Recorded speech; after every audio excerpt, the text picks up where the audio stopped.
राष्ट्रवादी काँग्रेस अजित पवार गटाचे आमदार अण्णा बनसोडेंची विधानसभा उपाध्यक्षपदी निवड झाली आहे। पिंपरी चिंचवड शहराला 25 वर्षांनंतर मंत्रिपद दर्जा असणाऱ्या पदावर संधी मिळाल्याने पवार गटामध्ये चैतन्याचं वातावरण आहे। कायद्याने हुक्क्यावर बंदी घालण्यात आली आहे, मात्र त्यानंतरही कोणी हॉटेलमध्ये अशा प्रकारे हुक्का पार्लर चालवत असल्यास संबंधितांचे हॉटेलचे परवाने रद्द करण्यात येणार असल्याची माहिती राज्याचे मुख्यमंत्री देवेंद्र फडणवीस यांनी दिली। भारतीय पुरातत्व विभागाच्या अखत्यारीत येणारे छत्रपती शिवाजी महाराजांचे किल्ले संवर्धन आणि देखभाल दुरुस्तीसाठीच्या राज्याच्या पुरातत्व विभागाकडे देण्यात यावे अशी विनंती राज्याचे सांस्कृतिक कार्यमंत्री आशिष शेलार यांनी केंद्रीय मंत्री गजेंद्रसिंह शेखावत यांच्याकडे पत्राद्वारे केली आहे। राज्यात ऑनलाईन गेमिंग विषयी वेगवेगळे नियम आहेत, त्यामध्ये एकच धोरण, कठोर कायदे आवश्यक असून त्यासाठी कार्यवाही सुरू असल्याची माहिती गृह राज्यमंत्री योगेश कदम यांनी दिली आहे। कोचिंग क्लासेसचे नियमन करणारे विधेयक पावसाळी अधिवेशनात मांडण्यात येईल अशी माहिती राज्य सरकारने उच्च न्यायालयात दिली आहे। कोचिंग क्लासेस कोणत्याही नियामक यंत्रणेशिवाय चालवले जातात आणि त्यासाठी कठोर कायदा केला जाणार आहे। राज्यातील दप्तर दिरंगाई आणि भ्रष्टाचार रोखण्यासाठी सरकारच्या अनेक योजना नागरिकांना आता व्हॉट्सअॅपच्या माध्यमातून उपलब्ध करून देण्यात येणार आहेत। त्यासाठी मेटा कंपनीबरोबर करार करण्यात आला असून नागरिकांना सरकारी सेवांचं शुल्कही व्हॉट्सअॅपच्या माध्यमातून भरता येईल अशी घोषणा मुख्यमंत्री देवेंद्र फडणवीस यांनी केली आहे। विधान परिषदेचे विरोधी पक्षनेते अंबादास दानवे यांनी गृह विभागाच्या कारभारावर टीका केली आहे। राज्यात रोज 22 अत्याचार आणि 45 विनयभंगाच्या घटना घडत आहेत। आरोपींवर कारवाई होत नसल्यामुळे गुन्हेगारांवर पोलिसांचा धाक राहिला नाही असा आरोप अंतिम आठवडा प्रस्तावावर बोलताना दानवे यांनी केला आहे। दावोसमध्ये सामंजस्य करार केलेल्या 17 प्रकल्पांना अतिरिक्त विशेष प्रोत्साहन तर 2 अतिविशाल प्रकल्पांना विशेष प्रोत्साहन देण्यास मुख्यमंत्री देवेंद्र फडणवीस यांच्या अध्यक्षतेखाली झालेल्या मंत्रिमंडळ बैठकीत मंजुरी देण्यात आली। या 19 प्रकल्पांच्या माध्यमातून राज्यात 3,92,000 कोटी रुपयांची नवीन गुंतवणूक येणार असून 1 लाख रोजगार निर्मिती होणार आहे। धान उत्पादक शेतकऱ्यांना यावर्षी 2 हेक्टरपर्यंत प्रति हेक्टर 20,000 रुपये अनुदान देण्यात येईल। तसंच सौर पंप योजनेमध्ये पाणी पातळी खाली गेलेल्या भागात 10 HPचे कृषी पंप बसवण्यास मान्यता देत असल्याचं मुख्यमंत्री देवेंद्र फडणवीस यांनी विधानसभेत जाहीर केलं। 2019च्या आधीच्या नोंदणीकृत असलेल्या 1.75 कोटी वाहनांना HSRP बसवणं बंधनकारक आहे। त्यासाठी आता 30 जूनपर्यंत मुदतवाढ देण्यात आली आहे अशी माहिती परिवहन मंत्री प्रताप सरनाईक यांनी दिली आहे। पानिपत ही मराठ्यांच्या पराभवाची नाही तर शौर्याची लढाई आहे। पानिपतच्या लढाईत पराभव झाल्याचं शल्य म्हणत असेल, पण तिथे आमचा पराभव झाला असं आम्ही मानत नाही। पानिपतमधून ऊर्जा घेऊनच महादजी शिंदे यांनी नंतर दिल्ली जिंकली, छत्रपती शिवरायांचा भगवा देशात फडकवला। या देशासाठी मराठे लढले आणि म्हणूनच त्या ठिकाणी शौर्याचं स्मारक तयार झालं पाहिजे असं मुख्यमंत्री देवेंद्र फडणवीस यांनी म्हटलं। केंद्रीय मोटार वाहन नियम 1989च्या तरतुदीनुसार जुन्या वाहनांना उच्च सुरक्षा नंबर प्लेट बसवणं बंधनकारक आहे। ही नंबर प्लेट लावण्यासाठीचे महाराष्ट्रातील शुल्क इतर राज्यांच्या तुलनेमध्ये कमी आहे आणि या शुल्कामध्ये विसंगती असल्याचे आरोप होत आहेत। तरी सर्व पुरावे तपासून घेऊन योग्य ती चौकशी केली जाईल। तथापि शुल्कामध्ये बदल होणार नसल्याचं परिवहन मंत्री प्रताप सरनाईक यांनी स्पष्ट केलं। सांगली जिल्ह्यातील उबाठा शिवसेनेला मोठं खिंडार पडलंय। जिल्ह्यातील पदाधिकाऱ्यांनी उबाठाला रामराम करत उपमुख्यमंत्री शिंदेंच्या उपस्थितीमध्ये शिवसेनेमध्ये प्रवेश केला। गुढीपाडव्याला पंतप्रधान नरेंद्र मोदी नागपुरात येणार आहेत। पंतप्रधानांच्या नियोजित दौऱ्याच्या अनुषंगाने नागपूर पोलीस आयुक्त डॉक्टर रवींद्र कुमार सिंगल आणि मनपा आयुक्त तथा प्रशासक डॉक्टर अभिजित चौधरी यांनी दौऱ्यातील संपूर्ण मार्गाची पाहणी केली। राज्य सरकारनं पुन्हा एकदा IAS अधिकाऱ्यांच्या बदल्यांचा आदेश काढलेला आहे। यामध्ये सांगली, पालघर, चंद्रपूर येथील अधिकाऱ्यांचा समावेश आहे। सांगलीतील शुभम गुप्ता महानगरपालिका आयुक्त सांगली यांची विदर्भ वैधानिक विकास मंडळ नागपूर इथे सदस्य सचिव म्हणून नियुक्ती करण्यात आली आहे। राज्यात उष्णतेची लाट येत असून त्याचा परिणाम आरोग्यावर होण्याची शक्यता आहे। ही बाब लक्षात घेत महसूल आणि वन विभागानं जिल्हाधिकाऱ्यांना मार्गदर्शक सूचना जारी केल्या। सावंतवाडीच्या बांदा येथे एका विहिरीत पडलेल्या गवारेड्याला वाचवण्यात वन विभागाला अपयश आलंय। वन विभागाच्या शर्थीच्या प्रयत्नानंतरही गवारेड्याचा विहिरीत गुदमरून मृत्यू झालाय। साई भक्तांसाठी खुश खबर आहे। शिर्डीच्या साईबाबा संस्थानच्या वतीनं साईबाबांच्या मूळ चर्म पादुका देशभरातील विविध शहरांमध्ये दर्शनासाठी उपलब्ध करण्यात येणार आहे। 10 ते 25 एप्रिल दरम्यान हा दर्शन सोहळा संपन्न होणार आहे।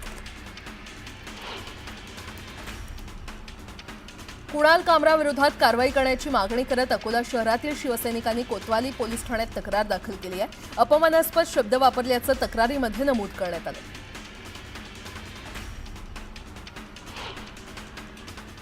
एक सविस्तर बातमी पाहूया। देशभरात सध्या मुस्लिम बांधवांचा पवित्र सण रमजान ईदचा उत्साह पाहायला मिळतो आणि अशातच मुस्लिम बांधवांसाठी मोदी सरकारने एक मोठा निर्णय घेतलाय। सौगात ए मोदी नावानं भाजपच्या अल्पसंख्याक विभागाकडून मुस्लिम बांधवांना ईदची भेटवस्तू देण्यात येणार आहे। ईद निमित्त देशभरातील गरजू आणि गरीब मुस्लिम कुटुंबांना भाजप सौगात ए मोदी किट नावाचं किट वाटणार आहे। भाजप देशभरात सौगात ए मोदी कार्यक्रम आयोजित करत आहे, ज्यामार्फत 32 लाख बांधवांना हे किट देण्यात येणार आहे। सौगात ए मोदी या कार्यक्रमाची सुरुवात नवी मुंबईमध्ये आयोजित एका कार्यक्रमाने झाली। भाजपकडून सौगात ए मोदी कार्यक्रमाअंतर्गत नवी मुंबईतील 200 गरजूंना किट वाटण्यात आले।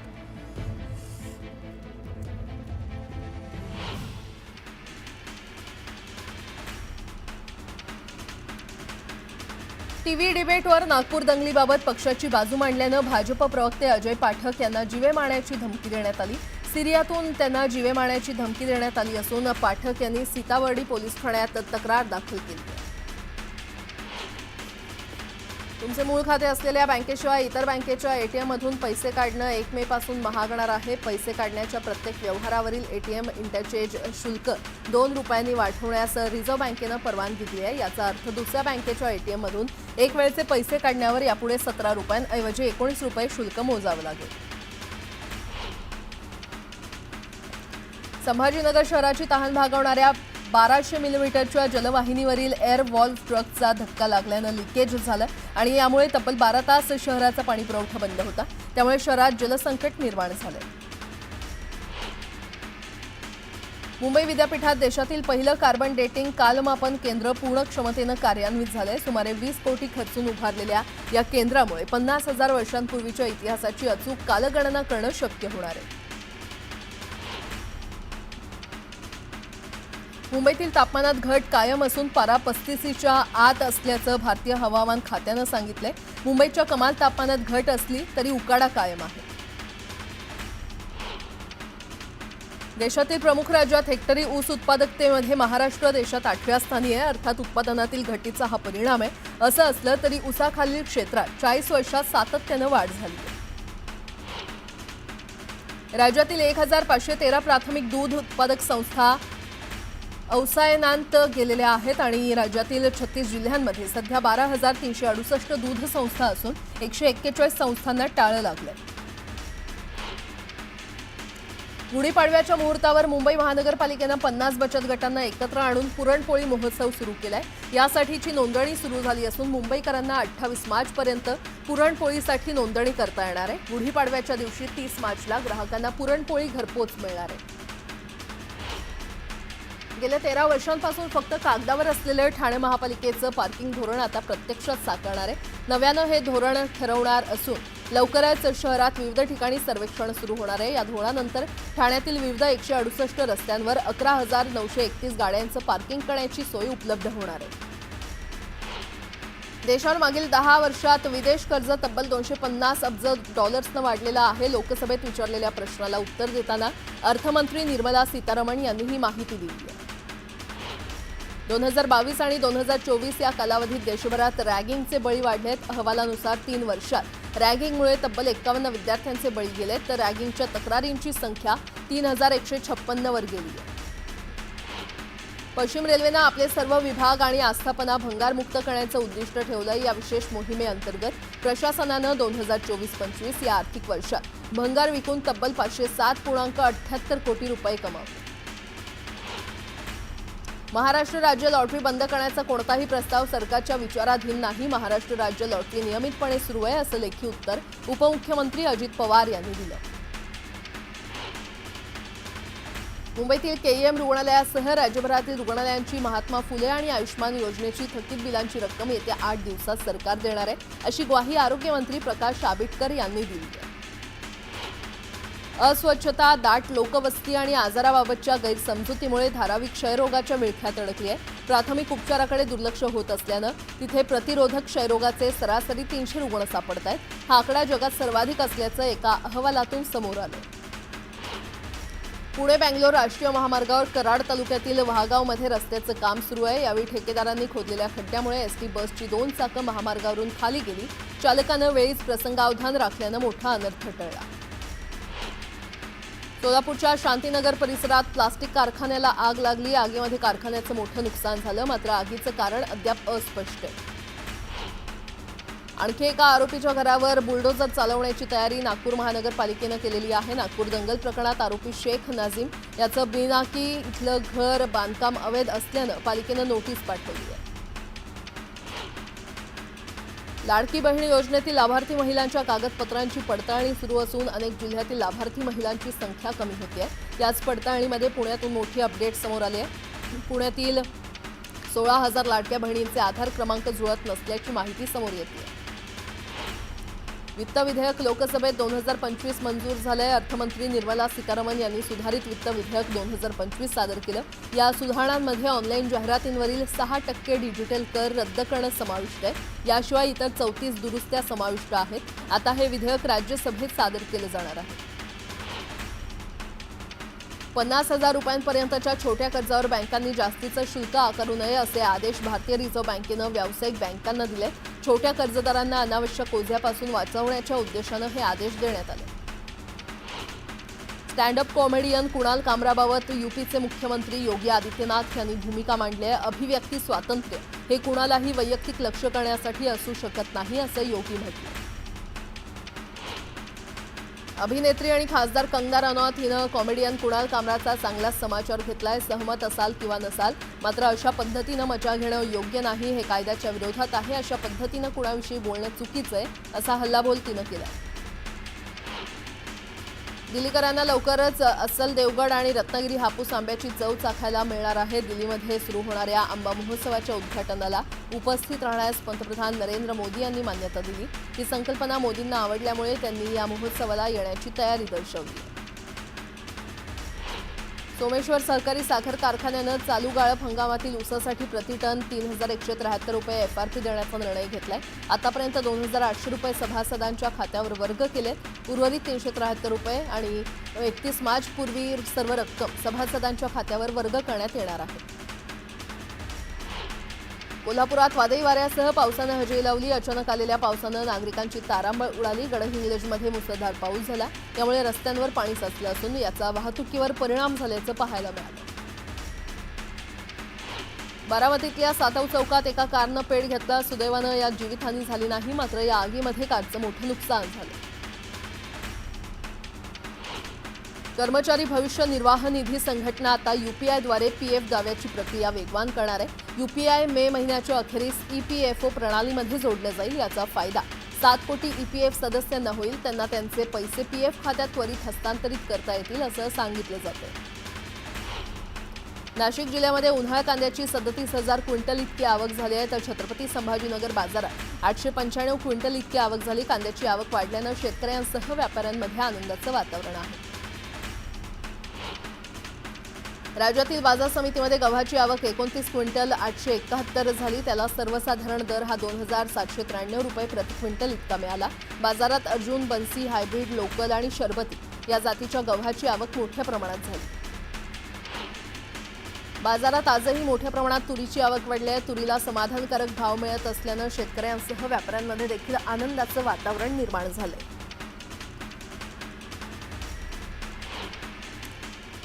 आता एक सविस्तर बातमी पाहूया. संतोष देशमुख हत्या प्रकरणाची आज बीड न्यायालयामध्ये सुनावणी होणार आहे. विशेष सरकारी वकील उज्ज्वल निकम या सुनावणीला उपस्थित राहणार आहेत. सुनावणीला जाण्यापूर्वी धनंजय देशमुख हे उज्ज्वल निकम यांची सकाळी 10 वाजता भेट घेणार आहेत. उज्ज्वल निकम हे बीड जिल्हा न्यायालयात सुनावणीसाठी पहिल्यांदाच उभे राहणार आहेत. 11:30 ते 12च्या दरम्यान सुनावणीला सुरुवात होईल. सर्व आरोपींना न्यायालयामध्ये व्हीसीद्वारे हजर केलं जाईल की प्रत्यक्ष आणणार याची उत्सुकता आहे. दोषारोपपत्रामधील माहिती मागच्या वेळेस आरोपीच्या वकिलांनी मागितली होती, ती देखील दिली जाईल.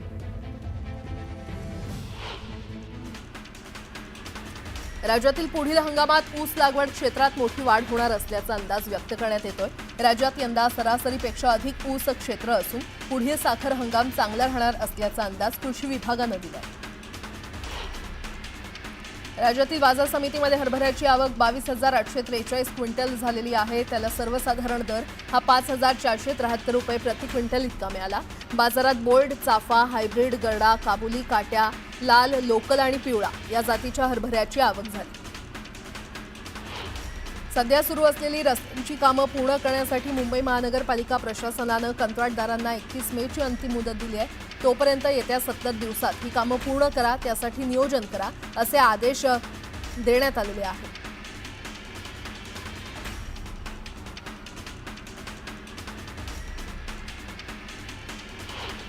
वेगवेगळ्या अडचणीत सापडलेल्या सामान्य लोकांनी डायल 112 या हेल्पलाईन क्रमांकावर मदतीसाठी कॉल केला। 2024 या वर्षात 17,25,000 लोकांनी कॉल केल्याची नोंद आहे। मीरा भाईंदरमध्ये अवघ्या 2.5 मिनिटात पोलिसांनी मदत केली। डॉक्टर बाबासाहेब आंबेडकरांच्या जीवनाशी संबंधित प्रमुख ठिकाणांना आणि बौद्ध समुदायाशी संबंधित ठिकाणांना भेटी देण्यासाठी भारतभर रेल्वे प्रवास करता येणार आहे। IRCTCद्वारे मुंबई, पुणे, नागपूर आणि महू इथे भारत गौरव टुरिस्ट ट्रेन ही विशेष रेल्वे गाडी चालवण्यात येईल। मध्य रेल्वेवर कल्याण आणि बदलापूर दरम्यानच्या विद्यमान रोड ओव्हरब्रिजच्या गर्डर्सचं डी-लॉन्चिंग करण्यासाठी शनिवारी मध्यरात्री विशेष वाहतूक आणि पॉवर ब्लॉक घेण्यात येणार आहे। शनिवारी मध्यरात्री 1:30 ते रविवारी पहाटे 4:30 वाजेपर्यंत ब्लॉक घेण्यात येणार आहे। राज्य सामायिक प्रवेश परीक्षा कक्षामार्फत 3 वर्ष LLB आणि 5 वर्ष LLB अभ्यासक्रमाच्या CET प्रवेश घेऊ इच्छिणाऱ्या विद्यार्थ्यांना मोठा दिलासा मिळाला आहे। या परीक्षेसाठी पुन्हा मुदतवाढ देण्यात आली असून विद्यार्थी 27 मार्चपर्यंत अर्ज भरू शकतात। उष्णतेच्या लाटांमुळे 1ली ते 9वीच्या विद्यार्थ्यांच्या परीक्षा सकाळच्या सत्रात घ्याव्यात अशी सूचना शालेय शिक्षण विभागाला आपत्ती व्यवस्थापन विभागानं दिल्यात। 8 ते 25 एप्रिल या काळामध्ये परीक्षा घेण्याचे आदेश देण्यात आले। POP पासून बनवलेल्या मूर्तीचा वापर आणि विसर्जन करण्यास बंदी घालण्यात आलेली आहे। याबाबत CPCB मार्गदर्शक तत्वांना गणेश मूर्तीकारांनी उच्च न्यायालयामध्ये आव्हान दिले। म्हसळा नगरपंचायतीच्या वतीनं मुख्याधिकारी यांच्या मार्गदर्शनाखाली थकीत मालमत्ता कर वसुली मोहीम सुरू केली आहे। लाखोंचा कर थकीत ठेवणाऱ्या शहरातील 5 जणांच्या मालमत्ता जप्त करण्यात आल्या। संगमनेर तालुक्यातील जवानाला वीरमरण आलंय। भारत पाकिस्तान सीमेवर पाकिस्तानकडून झालेल्या गोळीबारात रामदास बडे हे जवान शहीद झाले। आज मेंढवण या त्यांच्या मूळ गावी त्यांच्या पार्थिवावर लष्करी इतमामात अंत्यसंस्कार केले जाणार आहेत। सोलापूर विमानसेवा अनेक दिवसांपासून बंद आहे। अशा तिथली विमानसेवा सुरू होण्यासाठी संभाजी ब्रिगेडकडून अनोखं आंदोलन करण्यात आलं। विमानतळाच्या गेटवर प्रतिकात्मक प्लास्टिकचं विमान उडवून संभाजी ब्रिगेडकडून सरकारची आणि लोकप्रतिनिधींची खिल्ली उडवण्यात आली। मुंबई पालिकेनं मोठ्या प्रमाणात रुग्णालयं PPP तत्वावर देण्याचा निर्णय घेतला। या निर्णयाला काँग्रेस आणि शिवसेना ठाकरे गटाच्या नेत्यांनंतर आता भाजपच्या एका माजी नगरसेवकानं विरोध केलाय। रुग्णालयांच्या खासगीकरणाबाबत मुलुंड येथील भाजपचे माजी नगरसेवक प्रकाश गंगाधरे यांनी मंगळवारी आयुक्त आणि उपनगर पालकमंत्र्यांना पत्र लिहून निषेध व्यक्त केला।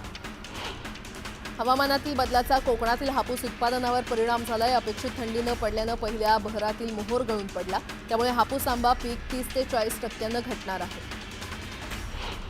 चिपळूणमध्ये 2019 साली तिवरे धरण फुटल्यानंतर बेघर झालेल्या नागरिकांसाठी अंदाजे 85 लाख रुपये खर्च करून 15 कंटेनर उपलब्ध करून देण्यात आले होते। प्रत्येक कंटेनरची किंमत 5.5 लाख रुपये होती। हे तात्पुरते निवासस्थान म्हणून देण्यात आले होते। मात्र लोकांना कायमस्वरूपी घरं मिळाल्यानंतर हे कंटेनर वापराविना पडू नयेत आणि अंगारात आता जाण्याची वेळ आली आहे। नवी मुंबई विमानतळ प्रकल्प कामासाठी करण्यात आलेल्या गौण खनिज उत्खनन आणि भरावाच्या अनुषंगानं भरलेली रॉयल्टीचे 21 कोटी सिडकोला परत करण्याचे निर्देश महसूल विभागानं रायगड जिल्हाधिकाऱ्यांना दिले। सिडकोच्या माध्यमातून विमानतळ प्रकल्पाचं काम केलं जातं। JNPA मुंबईतील मालेड बंदरात भाड्यानं घेतलेल्या 3.16 एकर क्षेत्रावर 1,000 कोटी रुपये खर्च करून कॉर्पोरेट कार्यालयासाठी 20 मजल्यांची इमारत उभारण्यात येणार आहे। याची घोषणा अध्यक्षांनी केली आहे। पैशांची अफरातफर केल्यानं सोलापूर कृषी उत्पन्न बाजार समितीच्या प्रशासक पदावरून हटवण्यात आलेल्या मोहन निंबाळकर यांची पुन्हा प्रशासकपदी नियुक्ती करण्यात आली। यावर उच्च न्यायालयानं तीव्र नाराजी व्यक्त करत सरकारच्या आदेशाला स्थगिती दिली। राज्यात बांधकाम व्यवसायासाठी 600 रुपये ब्रास रेती मिळेल अशी घोषणा तत्कालीन मुख्यमंत्री एकनाथ शिंदे यांनी 1.5 वर्षापूर्वी केली होती. मात्र ती अद्याप उपलब्ध न झाल्यानं व्यावसायिकांना गुजरात नंदुरबार इथून 4000 पासून पुढे रेती मिळते. रेती मिळत नसल्यानं त्या ठिकाणाहून ती आणून बांधकाम पुढे न्यावं लागते.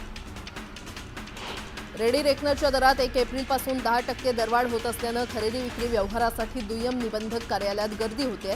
त्यातच मार्च अखेरीस 3 दिवस सुट्ट्या आहेत आणि त्यामुळे नागरिकांची गैरसोय टाळण्यासाठी राज्यातील दुय्यम निबंधक कार्यालय 29, 30 आणि 31 मार्च रोजी सुरू राहतील. तसे आदेश नोंदणी महानिरीक्षकांनी सोमवारी दिले. भारतात इलेक्ट्रिक वाहनांच्या खपासोबत विमा घेणाऱ्यांची संख्याही वेगानं वाढते. गेल्या 3 वर्षात ईव्हीसाठी विमा पॉलिसीची मागणी तब्बल 16 पटींनी वाढली आहे. ईव्ही कारसाठी विमा पॉलिसीचा हिस्सा मार्च 2025 पर्यंत 8.2% वाढलाय. म्हणजे 3 वर्षात हा वाटा झपाट्यानं वाढलाय. S&P ग्लोबल रेटिंग्सनं पुढील आर्थिक वर्ष 2025-26 साठी भारताच्या जीडीपी वाढीचा अंदाज 6.7% वरून कमी करून 6.5% केलाय. कारण त्यांना आशिया प्रशांत क्षेत्रातील अर्थव्यवस्थांवर अमेरिकेच्या वाढत्या शुल्कामुळे आणि जागतिकीकरणामुळे दबाव वाढण्याची शक्यता आहे किंवा अपेक्षा आहे. भारतातील स्टार्टअप कंपन्यांनी वर्ष 2025च्या पहिल्या तिमाहीत $2.5 अब्ज निधी उभा केलाय. आदल्या तिमाहीच्या तुलनेमध्ये ही रक्कम 13.64% तर आदल्या वर्षाच्या तुलनेमध्ये 8.7% जास्त आहे. या यशाबरोबर भारत हा अमेरिका आणि ब्रिटननंतर सर्वाधिक निधी प्राप्त करणारा तिसरा मोठा देश ठरला. रत्नागिरी जिल्ह्यातील दापोली तालुक्यात चिराखाणीत काम करण्यासाठी उत्तर प्रदेश येथील कामगार मागवले जातात. मात्र त्यांना योग्य मोबदला दिला जात नाही. त्यामुळे समस्येच्या विळख्यात सापडलेल्या कामगारांनी तहसील कार्यालयावर ठिय्या आंदोलन केलं. ईद आणि गुढीपाडव्याच्या पार्श्वभूमीवर दंगविरोधी पथकाचं चिपळूणमध्ये मॉकड्रिल घेण्यात आलंय. डीवायएसपी राजमाने आणि पोलीस निरीक्षक मेंगडे यांच्या नेतृत्वात मॉकड्रिलचं आयोजन करण्यात आलं होतं. बीड जिल्ह्यात 840 जणांच्या खात्यावर पीक विम्याचे तब्बल 78 लाख रुपये वर्ग झाले होते. ही बाब निदर्शनास आल्यानंतर भारतीय पीक विमा कंपनीनं या 840 जणांना नोटीस बजावली. तसंच जमा झालेली रक्कम तातडीनं कंपनीच्या बँक खात्यामध्ये जमा करावी असं या नोटीसमध्ये म्हटलंय.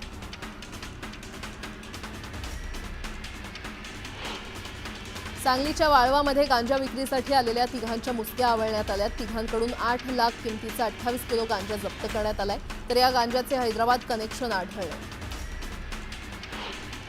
कोल्हापूर जिल्ह्यातील ऐतिहासिक पन्हाळा किल्ल्यावरील शिवस्मारकाच्या उभारणीसाठी उपमुख्यमंत्री एकनाथ शिंदे 10 कोटींचा निधी त्यांनी मंजूर केलाय.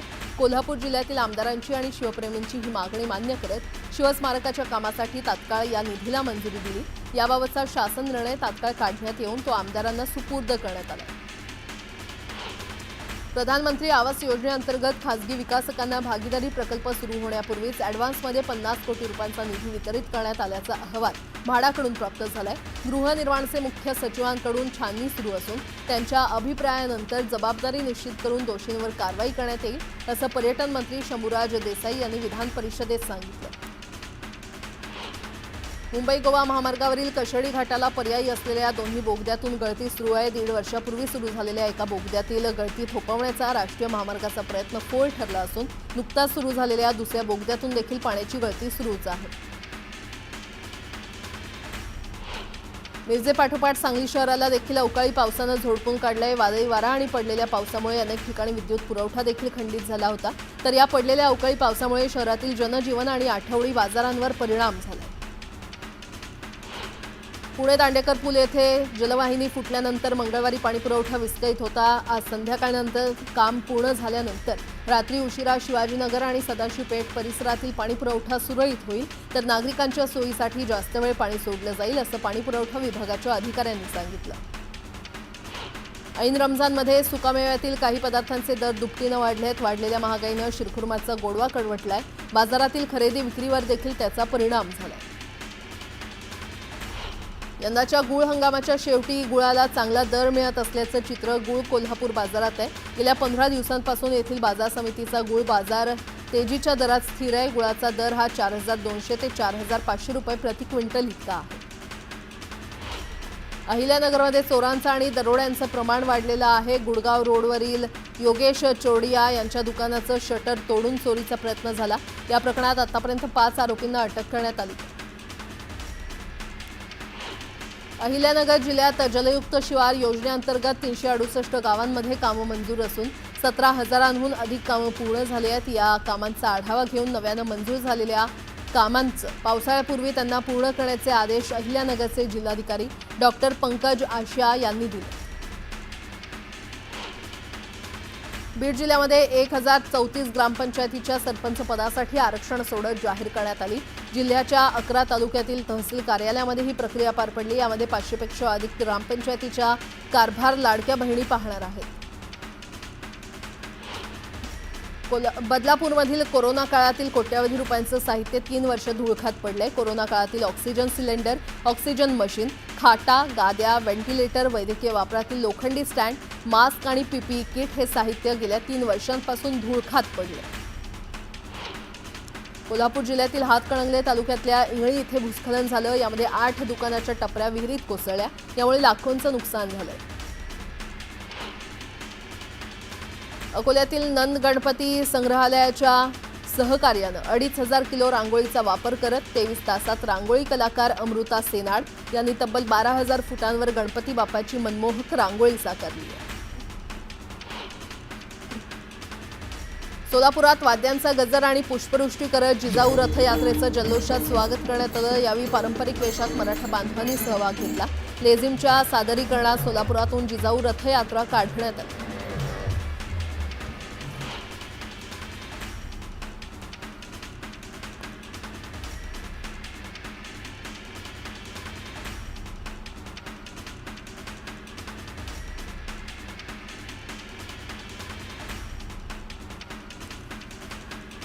कुणाल कामरा याला मुंबई पोलिसांनी नोटीस पाठवून चौकशीला उपस्थित राहण्यास सांगितलं होतं। मात्र कामरानं चौकशीला उपस्थित राहण्यासाठी 1 आठवड्याचा वेळ मागितल्याचं सांगण्यात येतंय।